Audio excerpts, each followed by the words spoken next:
Assalamualaikum dear students, I am Adil Wilson, lecturer of chemistry at the Hallmark School and College हवेलियाँ। आज जो हमारा class 10th का 9th chapter है उसका आज 11वां टॉपिक है और इस टॉपिक का नाम है एप्लीकेशंस ऑफ इक्विलिब्रियम कांस्टेंट या इम्पोर्टेंस ऑफ इक्विलिब्रियम कांस्टेंट केसी की क्या अहमियत है। तो इक्विलिब्रियम कांस्टेंट जो हमारे पास इक्विलिब्रियम कांस्टेंट जो होता है for reversible reaction can be use to predict determine, यानी जो हमारे पास इक्विलिब्रियम कांस्टेंट है केसी है वो यूज़ होता है डायरेक्शन ऑफ केमिकल रिएक्शन, यानी केमिकल रिएक्शन जो है वो फॉरवर्ड डायरेक्शन में या फिर रिवर्स डायरेक्शन में डायरेक्शन फाइंड करने के लिए हम पहला इसका जो है वो एप्लीकेशन है, पहले इसका यूज़ है। उसके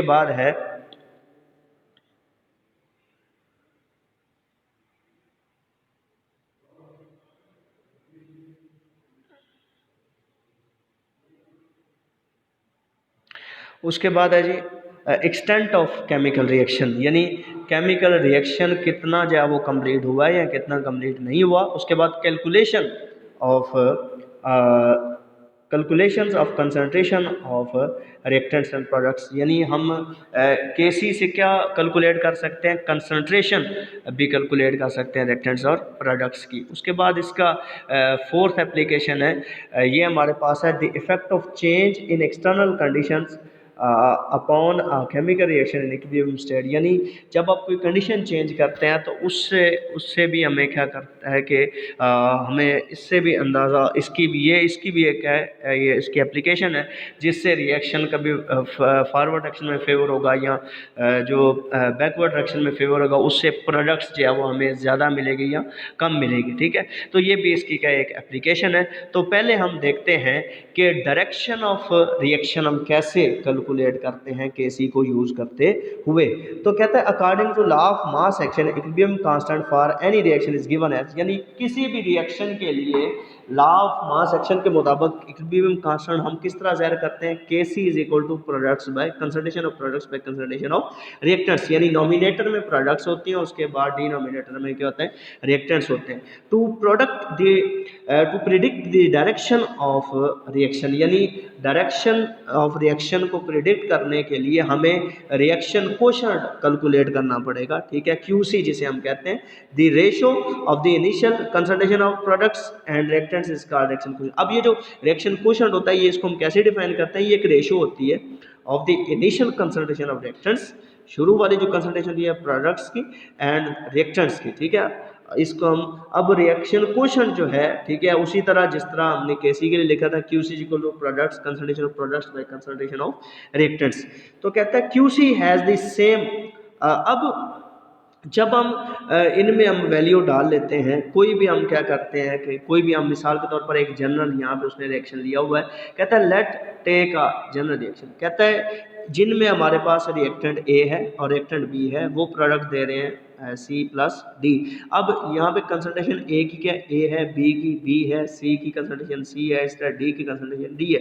अब ये एक रिवर्सिबल रिएक्शन है, जब हम इसके लिए क्यूसी लिखेंगे तो उसी तरह लाजिम बात है कि concentration of products by concentration of reactants. तो जब हम ये यहाँ पे लिखेंगे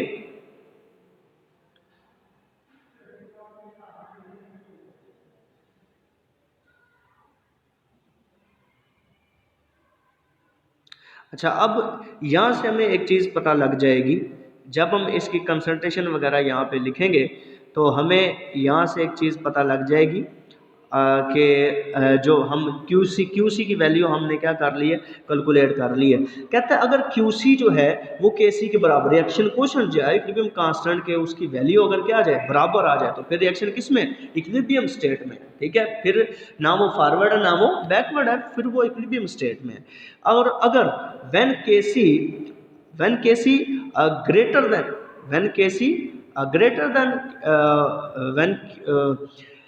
when QC greater than KC, जब क्यूसी जो है वो ग्रेटर देन केसी होगा तो इसका मतलब है रिएक्शन कौन सी डायरेक्शन में होगा, वो फिर रिवर्स डायरेक्शन में होगा। कौन सी डायरेक्शन में होगा, रिवर्स डायरेक्शन। इसी तरह अगर जो हमारे पास क्यूसी है वो लेस देन केसी हो, क्यूसी जो है वो लेस देन केसी हो, तो the net reaction will proceed in the forward, फिर वो रिएक्शन किस में होगा, फॉरवर्ड डायरेक्शन में होगा। तो ये बात याद रखें कि फर्स्ट ऑफ ऑल हम जो एप्लीकेशन है केसी की, हम उससे क्या चीज़ फाइंड कर सकते हैं, उससे हम मालूम कर सकते हैं कि रिएक्शन फॉरवर्ड डायरेक्शन में है, बैकवर्ड डायरेक्शन में या इक्विलिब्रियम स्टेट में। तो अगर जो है वो केसी क्यूसी के बराबर हो तो इक्विलिब्रियम जो रिएक्शन है वो भी क्या होगा, इक्विलिब्रियम स्टेट में होगा। इसी तरह अगर जो हमारे पास केसी है वो लेस देन हमारे पास क्यूसी होगा तो फिर रिएक्शन किस में, रिवर्स डायरेक्शन में है। इसी तरह अगर केसी जो है वो ग्रेटर देन हमारे पास होगा इस क्यूसी से तो रिएक्शन किस में है, फॉरवर्ड डायरेक्शन में है। तो हम डायरेक्शन फाइंड कर सकते हैं रिएक्शन की डायरेक्शन कौन सी है। उसके बाद जो हमारा दूसरी एप्लीकेशन है वो कौन सी है जी, एक्सटेंट ऑफ केमिकल रिएक्शन, यानी रिएक्शन कितना हो चुका है या कितना नहीं हुआ, कितना कंप्लीट हुआ रिएक्शन। तो इसके लिए भी तीन सूरतें हाल हो सकती है हमारे पास। The extent of chemical reaction can be found from the value of equilibrium constant. ये भी हम क्या कर सकते हैं, एक्सटेंट ऑफ केमिकल रिएक्शन भी फाइंड आउट कर सकते हैं, मालूम कर सकते हैं कि रिएक्शन कितना हुआ है या कितना अभी रहता है या कितना यहाँ भी इक्विलिब्रियम स्टेट में, कौन सी स्टेट में रिएक्शन अभी। तो हम देखते हैं पहली सूरत हाल क्या हो सकती है। If KC is very large, कहते हैं अगर केसी की वैल्यू बहुत ज़्यादा हो, हम मिसाल के तौर पर हम ये रिएक्शन, उसने एक जनरल रिएक्शन दिया है, कहता है कि अब हम इसके लिए प्रोडक्ट्स पर कंसंट्रेशन ऑफ प्रोडक्ट्स पर कंसंट्रेशन रिएक्टेंट केसी की वैल्यू जब हम मालूम करते हैं तो larger value of Kc indicate that product C are present in greater amount as compared to reactant, so the forward reaction is almost complete। हम कह सकते हैं कि जब Kc की वैल्यू बहुत ज़्यादा हो, बहुत ज़्यादा लार्ज हो, ठीक है, बहुत ज़्यादा वैल्यू हो, तो हम कह सकते हैं कि रिएक्शन ऑलमोस्ट तकरीबन क्या हो चुका है, कंप्लीट हो चुका है। तो दूसरी सूरत ये हो सकती है if Kc is very small, यानी अगर Kc की वैल्यू बहुत कम हो तो फिर रिएक्शन जो है वो क्या अभी इनिशियल स्टेज पर है, अभी रिएक्शन क्या हुआ है, स्टार्ट हुआ है, ठीक है। तो अभी बहुत टाइम लगेगा रिएक्शन कंप्लीट होने में। उसके बाद है अब कहता है when KC is neither very large nor very small and normal, यानी जब केसी की वैल्यू ना ही बहुत ज़्यादा हो ना ही बहुत कम हो, तो इसका मतलब है कि रिएक्शन अभी कौन सी स्टेज पे है, रिएक्शन जो है वो इक्विलिब्रियम स्टेट पे है, रिएक्शन अभी इक्विलिब्रियम स्टेट में है, वो अभी स्टेट ऑफ बैलेंस में ही है, ठीक है। यानी ना ही ज़्यादा रिएक्शन जब इतना कम क्या कहते हैं उसे फॉरवर्ड मूव कर रहा है ना बैकवर्ड मूव कर रहा है, ठीक है, ना ही क्योंकि केसी की वैल्यू ना ही बहुत ज़्यादा है ना ही बहुत कम है, तो इसलिए हम कह सकते हैं कि रिएक्शन अभी किस में, इक्विलिब्रियम स्टेट में है, ठीक है। तो अब यहाँ पे देखें एक एग्जांपल उसने दी हुई है हमारे पास, ठीक है, ऑक्सीजन है, ठीक है, ये प्रोडक्ट दे रहे हैं हमारे पास, ठीक है। अब यहाँ पे देखें Kc की जो वैल्यू है वो 1 × 10⁻55 है 25 डिग्री सेंटीग्रेड। अब Kc जो है वो यहाँ पे बहुत ज़्यादा है, 10 की पावर क्या है 55, ठीक है। तो इसका मतलब रिएक्शन तकरीबन कंप्लीट हो चुका है। उसके बाद दूसरी एग्जांपल देखें कि यहाँ पे 2HF है, ठीक है, और ये हमारे पास क्या बन रहा है, हाइड्रोजन प्लस फ्लोरीन, ठीक है। अब यहाँ पे देखें Kc -10 1 × 10⁻−13 है, ठीक है। तो इसका मतलब है कि यहाँ पे Kc क्या बहुत ही स्मॉल है, बहुत कम वैल्यू है इसकी, इसका मतलब ये है कि बहुत छोटी वैल्यू है, इसका मतलब है कि रिएक्शन अभी अभी क्या हुआ है, स्टार्ट हुआ है। इसी तरह जब हम नेक्स्ट एग्जांपल की बात करते हैं N2O4 की जब हम बात करते हैं तो इसकी वैल्यू Kc की 0.36 है। तो इसका मतलब है कि नॉर्मल सी वैल्यू है, इस ना ही बहुत Kc की वैल्यू कम आ रही है ना ही बहुत क्या आ रही है, ज़्यादा आ रही है। तो इसका मतलब यह है कि रिएक्शन अभी कौन सी स्टेट में है, इक्विलिब्रियम स्टेट में है। तो उसके बाद हम तीसरी एप्लीकेशन अब हम क्या कहते हैं उसे करने लगे हैं, ठीक है। पहली जो एप्लीकेशन, पहली जो अहमियत हमने ये देखी Kc की कि हम इससे डायरेक्शन फाइंड कर सकते हैं, ठीक है। दूसरी हमने इसकी जो एप्लीकेशन देखी कि हम इससे extent of chemical reaction find, यानी रिएक्शन कितना हुआ है या कितना नहीं हुआ, वो हम फाइंड कर सकते हैं। तीसरी बात, कैलकुलेशन ऑफ इक्विलिब्रियम कंसंट्रेशंस, यानी हम इक्विलिब्रियम कंसंट्रेशंस भी इससे क्या कर सकते हैं, फाइंड आउट कर सकते हैं। तो कहता है if the value of equilibrium constant and the initial concentration of reactants are known for reaction, कहता है कि अगर हमें इक्विलिब्रियम कांस्टेंट की वैल्यू पता हो और फिर साथ में क्या चीज़ पता हो, the initial concentration of reactants, यहाँ हमें दो चीज़ें पता होनी चाहिए। एक पहली बात, इक्विलिब्रियम कांस्टेंट की वैल्यू पता होनी चाहिए और फिर साथ में क्या पता होना चाहिए, इनिशियल कंसंट्रेशन ऑफ रिएक्टेंट्स, ये हमें रिएक्शन में पता होना चाहिए। तो we can calculate the concentration of each reactants after attaining equilibrium state. हम तो फिर हम क्या फाइंड कर सकते हैं, कंसंट्रेशन फाइंड कर सकते हैं, इक्विलिब्रियम कंसंट्रेशन हम क्या कर सकते हैं, मालूम कर सकते हैं। फिर मिसाल के तौर पर कहता है 1 मोल ऑफ हाइड्रोजन, कहता है हमारे पास 1 मोल ऑफ हाइड्रोजन का and 1 mole of iodine come to equilibrium at 458 degree centigrade in 1 decimetre cube flask, what will be the concentration of each substance at equilibrium. तो Kc की value कितनी है, 48.9। तो ये उसने कहा है कि हमारे पास 1 मोल है हाइड्रोजन का, 1 मोल हमारे पास आयोडीन का है और इक्विलिब्रियम स्टेट पे कितने डिग्री टेम्परेचर है, 458 डिग्री सेंटीग्रेड है और 1 डेसीमीटर क्यूब फ्लास्क में हमने ये रिएक्शन हो रहा है। उसके बाद कहता है कि इसने Kc की वैल्यू हमें दी है। अब देखें Kc की वैल्यू इसने दे दी है और इनिशियल कंसंट्रेशन इसने दे दी। अब हम कैसे मालूम करेंगे, तो सॉल्यूशन में पहले इक्वेशन लिख लेते हैं हम, 1 mole of hydrogen plus 1 mole of iodine gives us 2 moles of hydrogen iodide. Initial concentration कितनी है, 1 मोल हाइड्रोजन का है, 1 मोल ही क्या है इसका आयोडीन का है। और आपको पता है इनिशियल कंसंट्रेशन प्रोडक्ट्स की तो क्या है, 0 है, ठीक है, तो हमने 0 ले लिया। अब इक्विलिब्रियम अब ये जो हमारे पास इक्विलिब्रियम कंसंट्रेशन है या जो फाइनल कंसंट्रेशन है वो हम कैसे फाइंड कर सकते हैं, तो इनिशियल में से फाइनल को क्या कर लेते हैं, माइनस कर लेते हैं, ठीक है। तो 1 माइनस एक्स क्या है, अननोन कंसंट्रेशन है यानी इक्विलिब्रियम कंसंट्रेशन है। तो इसी तरह यहाँ पे भी क्या, 1 माइनस एक्स, यहाँ पे क्या आ जाएगा, कितनी है यहाँ पे 2x, ठीक है। अब 2x है यहाँ पे। अब कहता है apply the law of mass action, इस इक्वेशन पे हमने अप्लाई करना है लॉ ऑफ मास एक्शन। हमें पता है कंसंट्रेशन ऑफ प्रोडक्ट्स पे कंसंट्रेशन ऑफ रिएक्टेंट्स, तो प्रोडक्ट्स कितने मोल है, 2 मोल है, इसके क्या 1 मोल है दोनों के।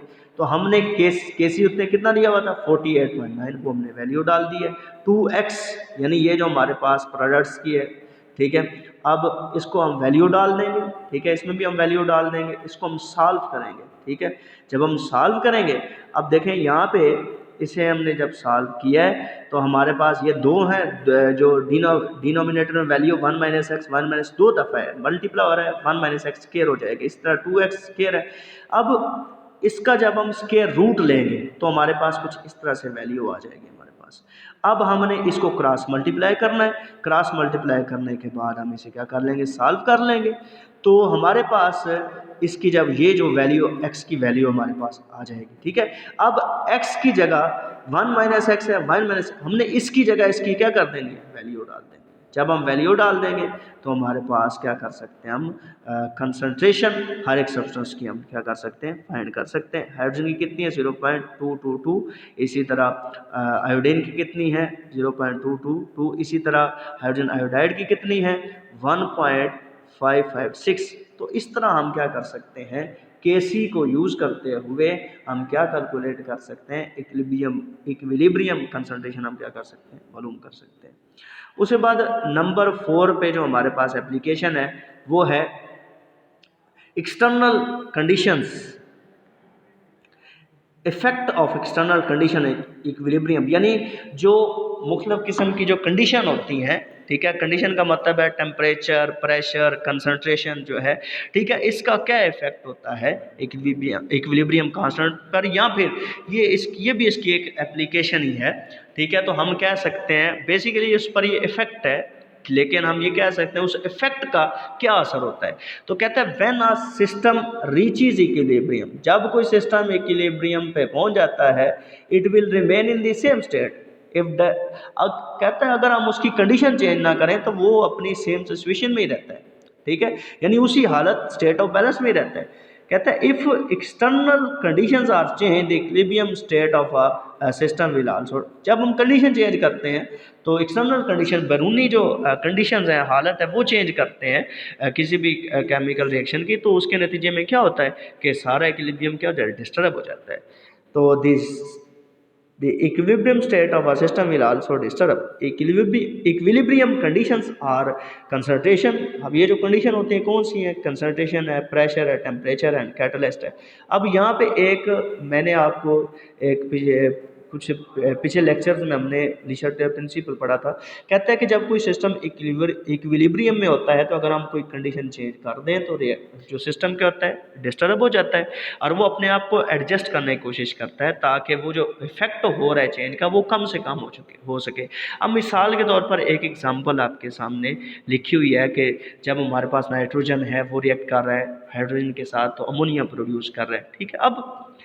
अब कंसंट्रेशन, अब effect of change in concentration, concentration पे जब क्या कहते हैं, कंसंट्रेशन जब हम चेंज करते हैं उस पर क्या कंसंट्रेशन का चेंज करने का असर होता है। Addition of nitrogen and hydrogen, जब हम ऐड करते हैं हाइड्रोजन और नाइट्रोजन को तो इसका मतलब है कि रिएक्शन और क्या करता है, फॉरवर्ड रिएक्शन में फेवर करता है और ज़्यादा रिएक्शन स्पीड अप होता है। उसके बाद जब हम अमोनिया को रिमूव करते हैं तो फिर भी क्या होता है, फॉरवर्ड रिएक्शन, यानी वो कम मिकदार, रिएक्टेंट्स की मिकदार ज़्यादा करते हैं तो और ज़्यादा प्रोडक्ट्स बनती है, ठीक है। इसी तरह यानी फॉरवर्ड रिएक्शन में मूव करता है।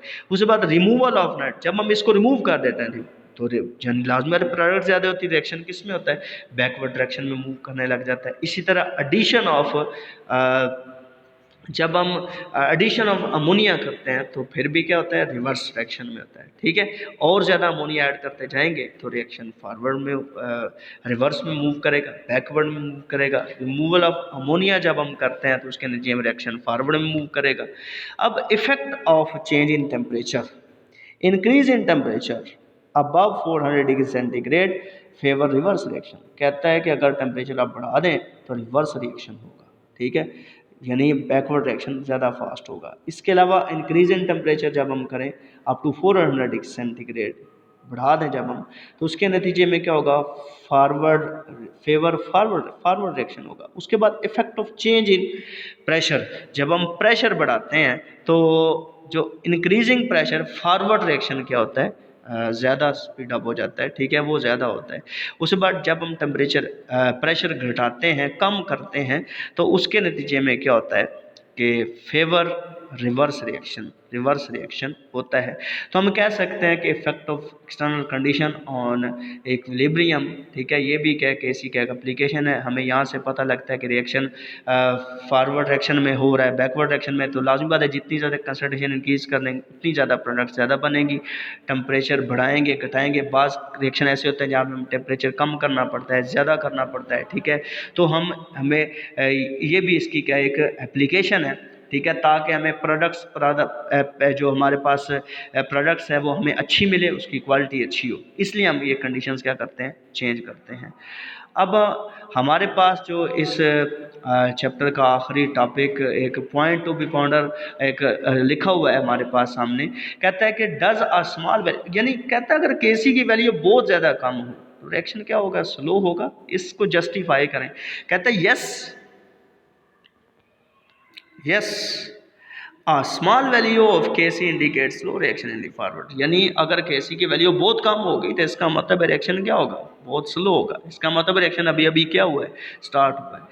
तो थैंक यू बॉयज़, ये चैप्टर हमारा क्या हुआ, ख़त्म हुआ।